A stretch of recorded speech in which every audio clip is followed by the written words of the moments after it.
The federal government is being asked to put more pressure on Alberta to get rid of a punitive tax that can add up to 15% to the price of a bottle of BC wine in that province. Prime Minister Mark Carney was asked about the ad valorem tax when he made a stop in West Kelowna this week. It comes at a time when he is pushing interprovincial cooperation and removal of trade barriers, and at a time when people are trying to buy Canadian. Every Canadian deserves to benefit from the innovation here, just as people in British Columbia deserve to benefit from the Niagara, or Nova Scotia or Quebec or any of the other provinces where wine is produced.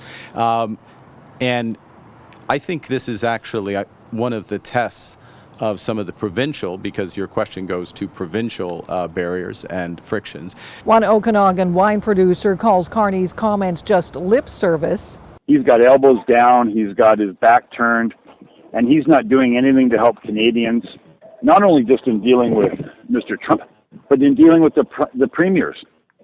We have premiers that are acting worse than Trump. Wine Growers British Columbia and several other groups, including Restaurants Canada and the Alberta Liquor Store Association, have fired off a letter this week calling on the Alberta government to scrap the tax. It feels particularly punitive in this moment when we're trying to encourage people to buy Canadian products. Alberta doesn't have a wine industry, right? So it's really disproportionately impacting British Columbia and Ontario, who had, we're right next door. We had customers who would come over and visit wineries, explore the Okanagan, fall in love and say, yeah, I'll bid on your wine club and ship products back.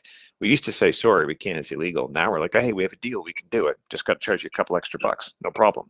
Now it's like, well, we actually have to charge you an extra $50 or $60 a case for some nebulous taxes using Latin words that nobody understands that was just made up by the provincial government. A 2022 Macdonald Laurier Institute study found that if premiers eliminated interprovincial trade barriers, the Canadian economy could grow by nearly 8%.